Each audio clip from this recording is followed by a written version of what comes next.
However, I would like to share with you two different takes on this.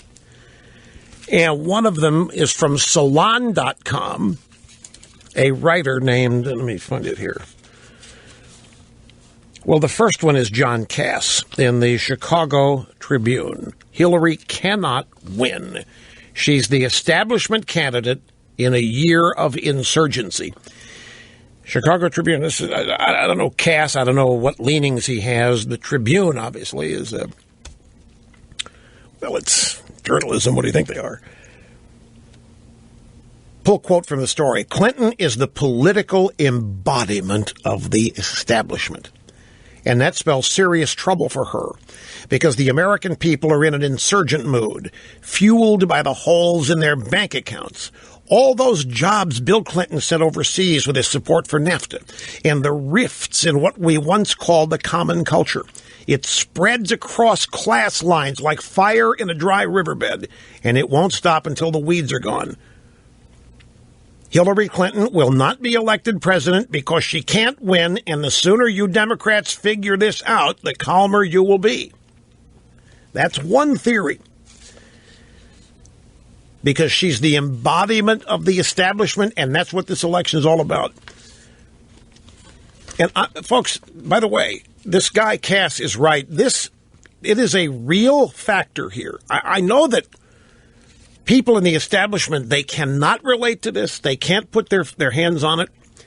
The fact that in the middle class, there has not been significant economic improvement in many years, over a decade. Their wages are stagnant.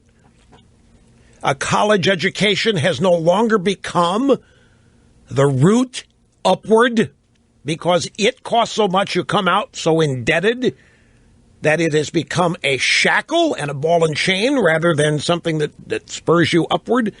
All of the things that the special people have been in charge of have been destroyed. Look at the social welfare system. It's a mess. Obamacare destroyed the healthcare system. It's not working at all. The stimulus didn't work. We're countlessly in debt, $19 trillion now. The discord that average Americans feel for the Washington establishment is real, and a lot of it is rooted in economics. Now, I know people that are doing well don't even bother to think about it. If you're doing well, most people doing well think everybody is. And there are large sectors of our population who aren't, and many of them are what are called blue-collar, former white working class people who feel the deck has been stacked against them in any number of ways, economic and cultural. And I have sympathy for them. I have a lot. I know that they are not improving their lives economically. But they're not the slothful ones. They're not among the 94 million not work. Well, some of them are. They can't find jobs. But they don't want to be there. These are people who have always believed hard work has a payoff. And it hasn't. Now they find their hours being cut by companies to comply with Obamacare. The problem they're having is they're not correct in who they are blaming.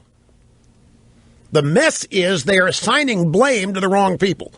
George W. Bush and the Republicans are still getting the lion's share of blame for it when most of it is directly traceable to the Democrat Party and its policies. Ditto millennials.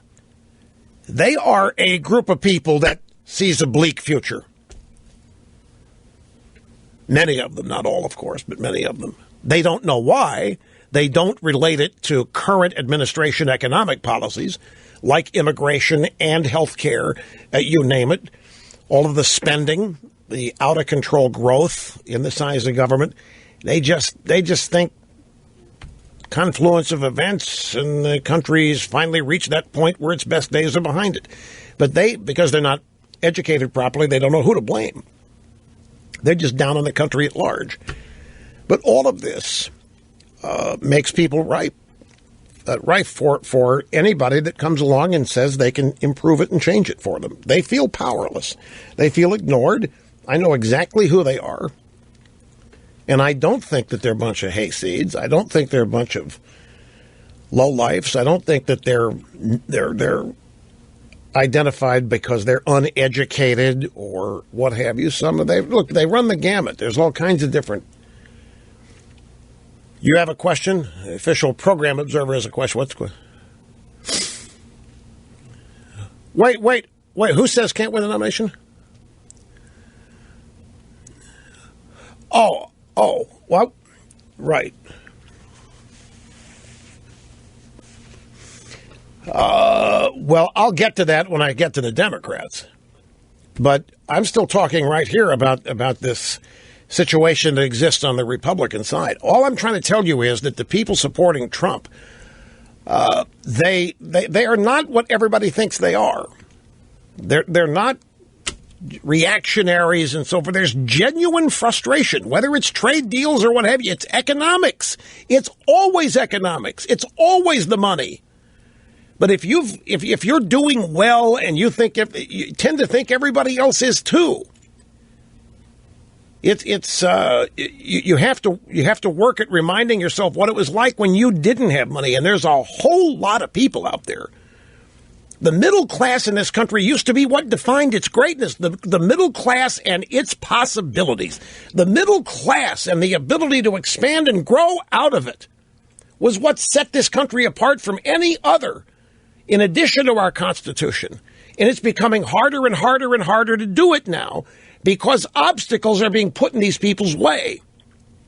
Now, some of them, it's their fault. I mean, it's not... There's enough blame to go around here, but all I'm saying is that this is not illegitimate. You might think they're foolish for buying what Trump's saying. You might think they're fools for falling for it. Trump can't do what he's saying. That's a whole other thing. You're trying to figure out, everybody, why they're there, why they're supporting Trump. And nobody wants to ask the question, have we let them down? They're always trying to, is Trump lying to them? Is somebody else fooling them? It's never, the people that do have some fingerprints on this mess don't want to own up to it and want to continue to absolve themselves of blame. And those that are really doing well want to protect it. So self-interest is triumphing over what used to be a concern for the entire population. I think this is actually a fundamental, important thing, and I've been thinking about it in spurts recently, and I haven't put together an entire thought process on it. But let me try it this way. I was watching an episode of Blue Bloods, the most recent one on Friday night. And in this episode, the commissioner of the police department of New York, played by Tom Selleck, has a meeting of police officials from Great Britain. And the subject of the meeting is for the officials of Great Britain to learn what the NYPD is doing to protect its people from acts of terror and violent crime, and whether or not the NYPD has proprietary techniques that might be on the edge of the law that they therefore don't want to share with anybody because of it. And what triggered in me watching this program was it was clear that the writers of this program were of the impression that the commissioner of the police department and the British officials were actually interested in protecting their entire populations, not just their friends, not just their donors, not just their special interest powerful friends. And I think that's what's happened here. I think a lot of people believe that the people entrusted with leading the country have forgotten all about large segments of it and care only about making sure that their buddies don't lose anything, making sure that their buddies don't get hurt, making sure their buddies are protected from terrorism, making sure their buddies are protected from economic collapse, such as bank bailouts and so forth, but the hell with anybody else. And it used to be that the people of this country trusted whoever it was they elected to lead them. that they understood that the entire population was worthwhile and valuable and everybody in it was special because they were Americans. And a lot of people don't think that's the case anymore, that the establishment takes care of itself and of its own and its friends and stops. And I have to stop. Commercial timeout. Sit tight. Back before you know it. Don't go away, folks.